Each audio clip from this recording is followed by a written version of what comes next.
Life is a journey, especially when you're driving a motorcycle with a paramotor on the back through South America without really knowing where the next destination will be.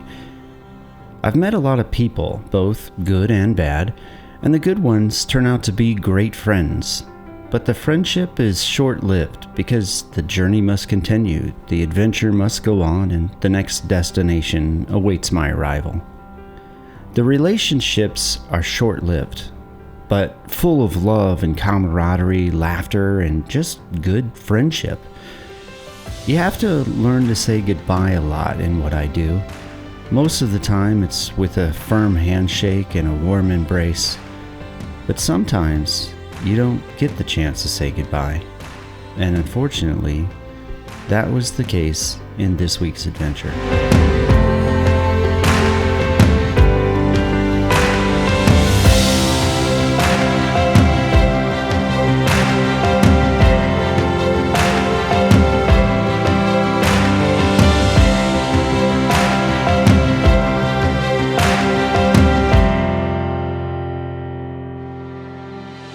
With my motorcycle in the shop, Mauricio from Soul Paragliding would take me on several flights over the beautiful city of Jaraguá, and, knowing that I wanted to visit the beach as well, he would indulge my wishes and take me to fly there too. This would be the last of the 3 great seas I wanted to fly over on this journey: the Caribbean, the Pacific, and now the Atlantic. And when I finally received the phone call that my motorcycle was done, Mauricio would invite me to head north to witness what he does when he's not designing paragliding equipment.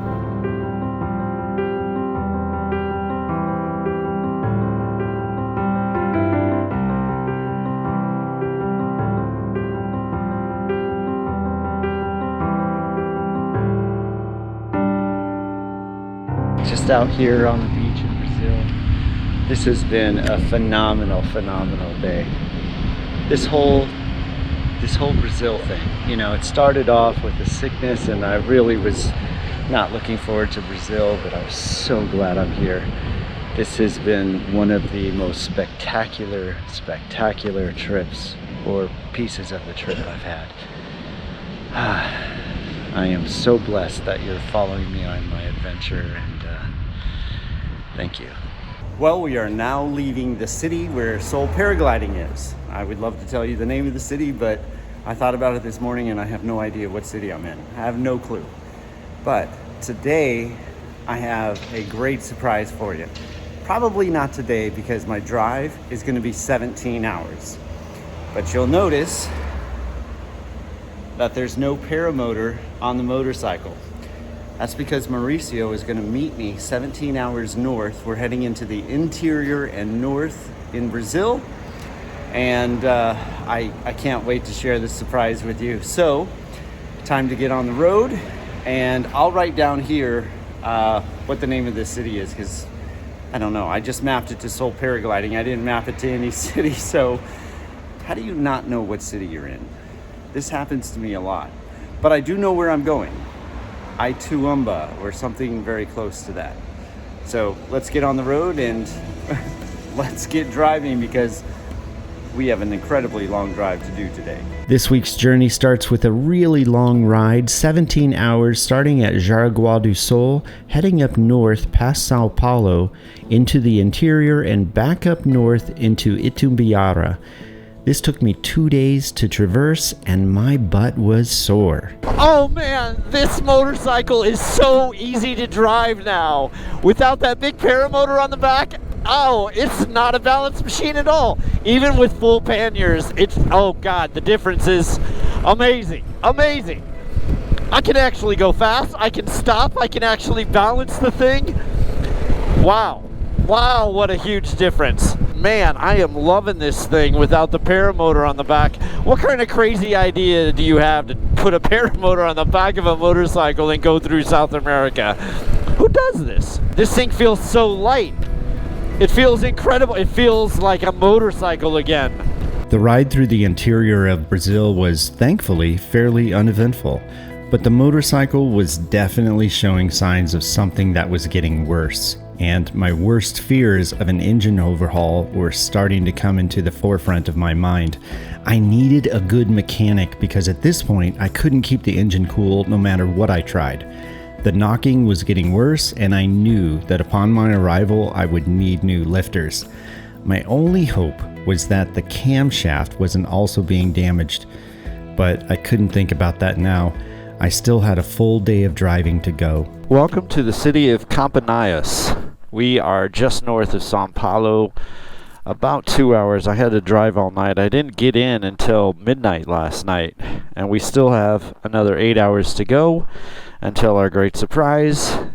I talked to Mauricio this morning, and Mauricio said that he is on his way. He's got a 17-hour drive, so I'm quite a bit ahead of him, which is good because there is a loud clicking sound in the motorcycle that doesn't sound good. I'm going to start the engine and see if you guys can hear it. Hear that clicking sound? I don't know what it is, but it doesn't sound good. I left it at the shop in that town that I was in at Seoul Paragliding, and they said they fixed the problem. Obviously they didn't, and it's getting worse. So whatever that clicking sound is, it doesn't sound good. I think it's a lifter. I'm hoping it's something simpler, but that's probably what it is. The reason I was heading up north was because Mauricio had invited me to see how he teaches a class to paramotor pilots that are transitioning from the beginning pilot stage of flying to the intermediate stage. I really didn't know what to expect, but I thought it would be nice to go fly with other pilots in Brazil, and I was interested to see how students are taught about safety in this country. So, through the myriad of tow roads and 100 plus degree temperatures, I finally made my way to Itumbiara. Aí eu não fui nem Coromandel ali pra vocês é tranquilo, né? Não, é pertinho. Pertinho. Os meninos queriam ir voando, né? É pertinho, pertinho sim, 100 e poucos quilômetros.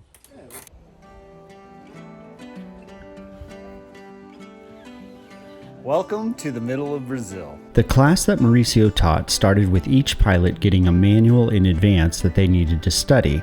This wasn't an advanced class, this wasn't an advanced maneuver class, but rather Mauricio would be filling in the gaps that beginner pilots didn't learn from their training to become pilots.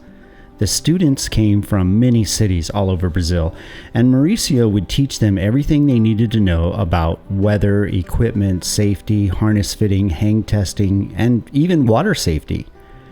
During the day, we would all eat lunch together at Jay Salih's house, a great guy who graciously opened his beautiful home as the location the class would take place at. Jay Salih, who was the most advanced of the students attending, would always be the first to try the daily lessons. Interestingly, a lot of the pilots would keep their shoulder straps too tight. They thought that they needed to keep their shoulder straps as tight as they would go. Mauricio's teaching them that really you just need the shoulder straps so the paramotor is comfortable on your back when you're getting ready to fly. I've noticed some very interesting things about Brazilian pilots that are quite a bit different than the US. A calibragem é essa aqui. É ó, imagina isso aqui, ó. Tenta sair pra frente, você não vai sair pra frente jamais. Vocês têm que ter mobilidade, gente, olha só. Ó, primeira coisa, você vai pousar isso aqui solto. Já foi. Corpo pra frente, ó. Isso aqui, ó, tá te amarrando aqui, porque você vai voar assim, cara, não funciona, mais um pouquinho, ó. Saiu da selete, aí você pega, você tá todo amarrado. They are starting with hang tests on all the pilots, making sure that the risers are correct and that they're sitting upright. And they're also explaining how and when to throw the reserve. Although I didn't speak the language, I could tell that Mauricio was doing a very thorough job teaching the students individually what they needed to know. I noticed there was quite a few gaps in the knowledge of the students, but I also noticed that Mauricio would address these gaps to those pilots that needed the information the most. After the lessons each day, Mauricio and the students would head to the lake to practice basic wing control, as well as launching and landing. So what Mauricio was just explaining is he put a bag out in the grass, and they're going to have a fake reserve They're being taught to turn off the motor, then throw the reserve. It's not a real reserve, it's not going to be attached to anything, but just so they go through the manual exercise of how to get used to turning off the motor and then throwing the reserve. Obviously, they're not taught motor safety. Everybody here ground starts. Some of them have an automatic kill switch, so if it revs up,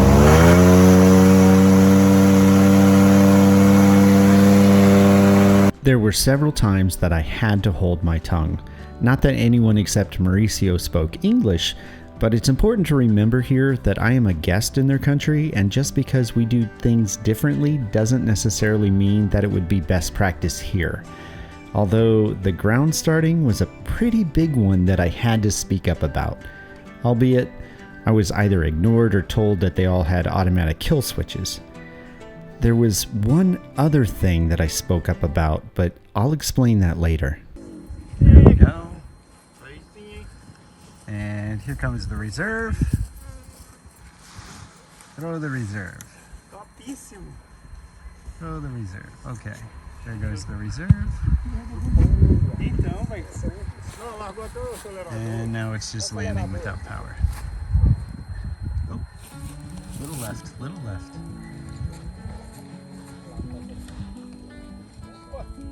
Okay. As nightfall would come, the lessons weren't finished. Mauricio would teach each student how to pack their reserves, both round and square, and it was nice to see each student learning hands-on some lessons that most pilots in the States don't learn. From sunrise to late in the night, all the students were together. The family atmosphere and camaraderie was very inviting, and it was always finished off with the typical Brazilian barbecue. It definitely reminded me of Texas, except I didn't understand anything that anyone said.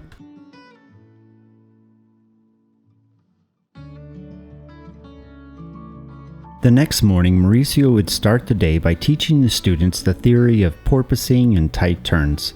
I was surprised that this was not a normal exercise that wasn't taught to students in their first week of flying.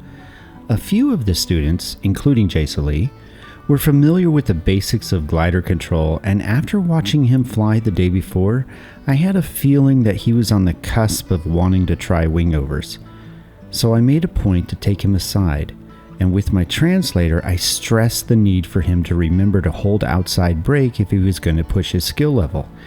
He didn't give me the response I expected, so quietly I pulled Mauricio aside and asked him to stress what I was trying to explain to Jason. Mauricio agreed and also told Jason the same thing.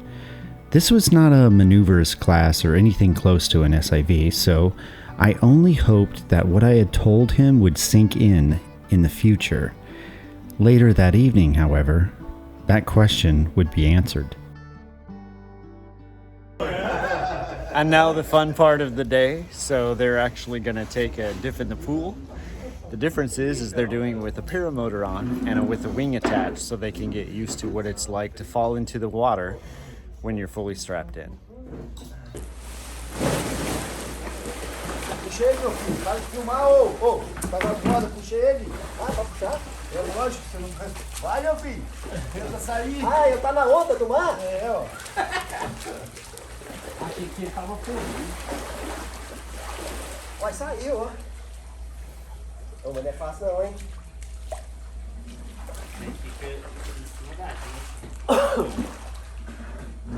Tá ruim? Sei que tá ruim. Desse jeito aqui, ninguém nunca... Nossa, mas vocês colocaram no hard também. Vamos. Que pesado demais? Entra. Agora só vem.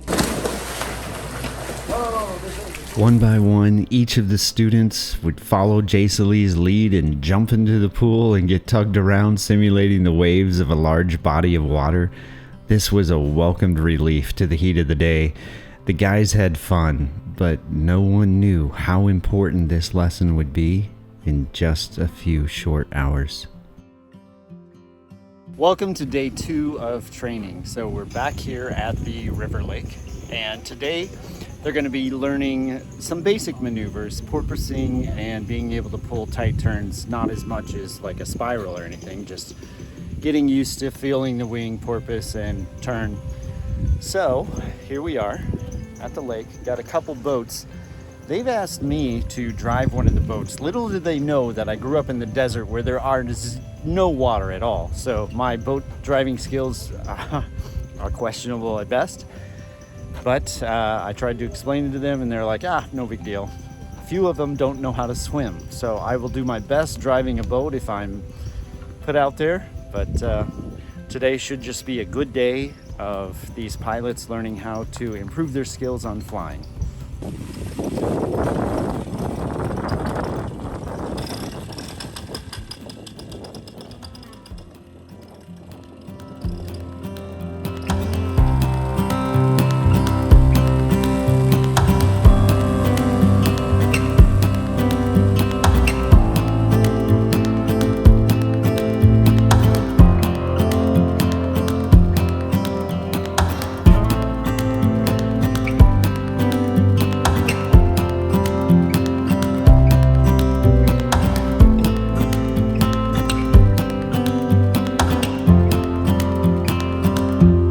Fortunately, I got out of having to drive the boat today, primarily because I have no idea what they're saying on the radio. So, dry land for me, which is good. Plenty to do on the dry land here, helping out with wings and things like that. There's only one pilot in the sky at one time, so the instructor can focus on them. And I'm just helping out. And an absolutely beautiful day here on the beach of this river lake thing. Loving it. Great day here in Brazil. This location was magical for flying. The scenery and atmosphere called out from the sky to come enjoy the playground it offered. So after the pilots had finished their flying lessons for the day, I grabbed my gear and under a full moon, I would run into the sky and get a taste of this amazing delicacy. Jason Lee would join me, and with perfect weather, perfect winds, and a lunar lamp, we would spread our wings and pretend we were birds.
After a fantastic dance with the heavens, I eventually needed to come back to the earth, and so, reluctantly, I put my feet on the ground, ruffled my feathers, and grabbed my wing to pack it up. It was then that I heard the moon, and so I looked up at her and I saw my newfound friend being cast down from the sky.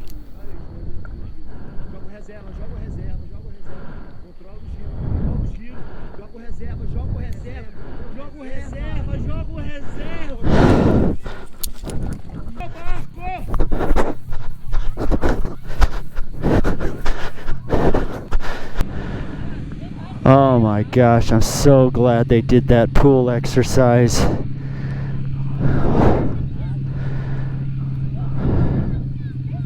Minutes passed by as we waited on the shore, hoping and praying that we would see some sign of life. Another pilot had witnessed the entire event and captured it on his phone.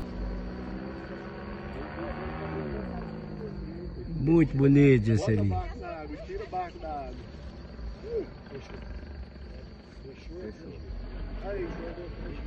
Joga o reserva, joga o reserva, joga o reserva.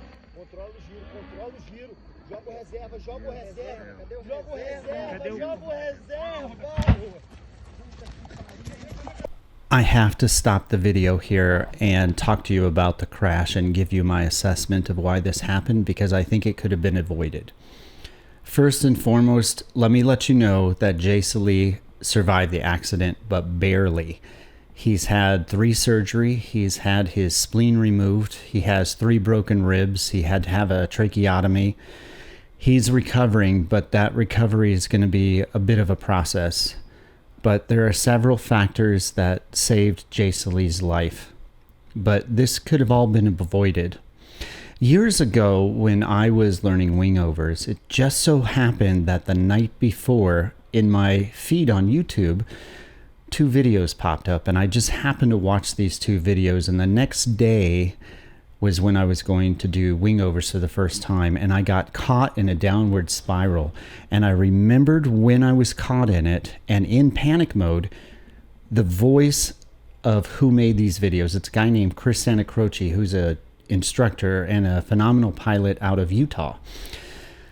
And in those videos, he explained how to do Wingovers and how to get out of a spiral and all the safety measures. So if you're a pilot, beginner, intermediate, doesn't matter your skill level, you need to watch these videos because they may also save your life. At any rate, when you're doing Wingovers, it's important to remember that it takes 2 hands to control a glider. And as you're turning, you usually are only thinking about the inside hand and turning and looking this way, and you forget what's happening over here. But it's important to hold outside pressure, because if you don't, there's a chance that the outside tip of the wing is going to collapse. Now, in the case of Jason Lee, unfortunately, that led to a cravat. In other words, the fabric got caught in the lines, and at that point, panic mode kicked in. Big brakes came in, and he already has a pretty big angle of attack and a lot of energy, and so that led into a SAT. More brakes is not going to fix the issue there because the outside is stalled because of cravat, and so that SAT lasted for quite a while as he was in panic mode. But oddly, that may have been one of the reasons that his life was saved, because the SAT slowed his descent quite a bit. It's not until the end where the hand comes up and then the wing starts going full frontal to the ground as he's in a spiral. But at that point, he had lost a lot of altitude. The other thing is that he was over water. Thirdly, and a huge shout out to Osvaldo, who's another good friend and pilot. When Osvaldo jumped out of the boat, he found Jason Lee face down in the water, and I believe that Osvaldo saved his life. Lastly, they had just finished water training. So all of those factors put together, I think Jason Lee is very lucky at this point. And I'm going to link those 2 videos by Chris Santacroce down in the description. If you're a pilot, please take the time to watch these. They may also save your life as well. That's my assessment. At some point in this whole thing, something is ejected from the paramotor, whether it's a shoe, a camera, it's hard to tell, but the reserve is not thrown. The reserve is not thrown because the pilot goes into panic mode. This could happen to any of us. We need to practice panic mode and what our default behavior is going to be in panic mode if either A, the wing isn't flying, or B, we're not in control of the wing. So learn to throw your reserve when you're in panic mode. So practice panic mode. Now, this could happen to anybody. You know, losing a tip on a wingover is probably something that's happened to every single person who's ever tried to do wingovers. Certainly it's happened to me many times. And you usually get a bump in the saddle and a reminder, hey, you're not doing something correct here, but it doesn't usually lead to a cravat, but it could. In this case, it did, unfortunately. But the adventure continues. Let's go back to the video. Let's see what happened with Jason. And if you're new to my adventures, I'm just a guy who's driving a motorcycle with a paramotor on the back through South America. And I stop at random places and fly. And each week there's a new adventure. So if you're new to this channel, I'd love for you to join me on the adventure. Subscribe if you would. Like the video if you liked it. But have a good and healthy discussion below about the crash. Give me your assessment. If you agree with my assessment or if you disagree with my assessment, let me know. Talk to the other pilots about it. Who else has had this happen to them? I'm sure if you've done wingovers, this has happened to you. Maybe not the cravat, but when you lose a wingtip, it's something that we all should be aware of. So without further ado, let's see what happened to Jason Lee.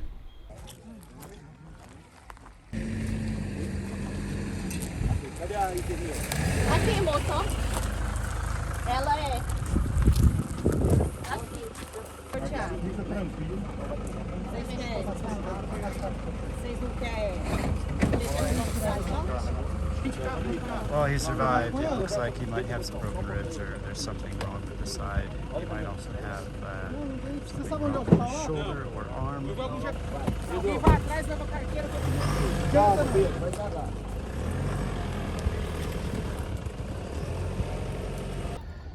Well, best case scenario, he walked away and he's going to get checked out in the hospital. I'm very happy that they had water training prior to today because they definitely used it. At least that pilot did.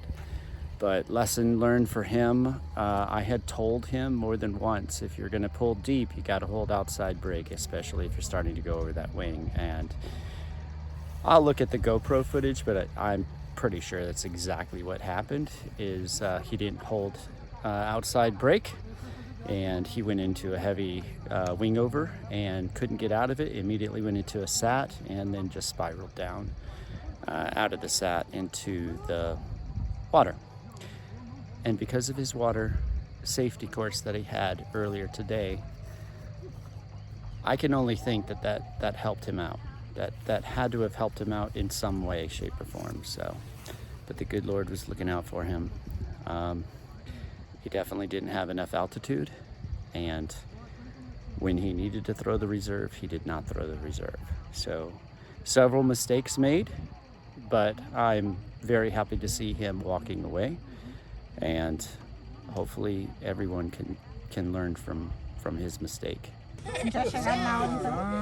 Mauricio, can you give a quick synopsis in English as to his injuries or what happened? The thing is, we finished the day, and he wants to fly the wing, and he just say, I'm gonna play around, and he making wingovers and then collapse. He was really low, like 50 meters, or no, a little bit more, 70. Major collapse, 2 turns in almost sat, and then get into spiral and then hit the water. And how is he doing though?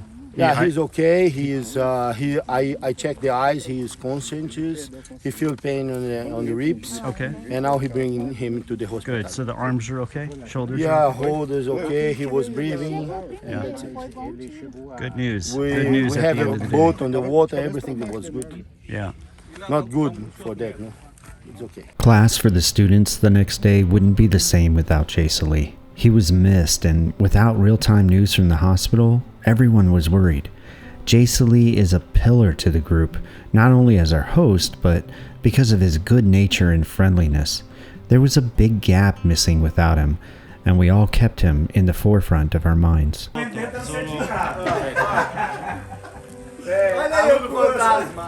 nem saber, já tirei. Não, pelo amor de Deus. Não, essa vai pro grupo. Peraí, que o vento tá batendo aqui, peraí. Well, it's the last day, and there's only a few pilots left, probably about 5 of us, and we've decided we're going to head over to the lake and do some flights. I am wiped out. I am so tired. I'm still trying to recover from that 17-hour drive. My butt and my kidneys are killing me. But Time to get on the, I can't call it the great balance machine without the paramotor on the back. It's actually, I'll just call it the thumper, the motorcycle. And we're gonna head over and try to get in some more flights. I had such a good time here. I would say goodbye to my newfound friends, all except for one. You have to learn to say goodbye a lot in what I do, but you can never get used to saying goodbye when you don't get the chance. Those goodbyes always stay with you. Goodbye, Jacelee. Thank you for being my friend. Good luck to you. I wish you a healthy and speedy recovery, and you're in my thoughts and prayers.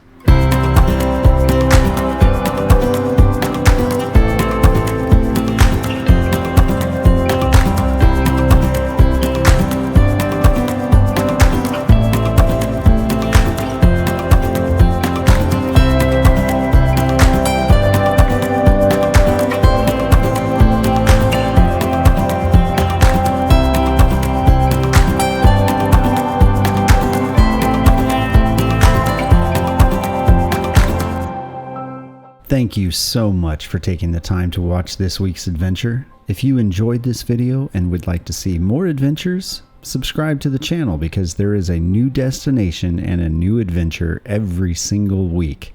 If you're new to the channel, have fun binging. There's a lot of adventures we've gone through so far. Enjoy life's journey, and I will see you next week.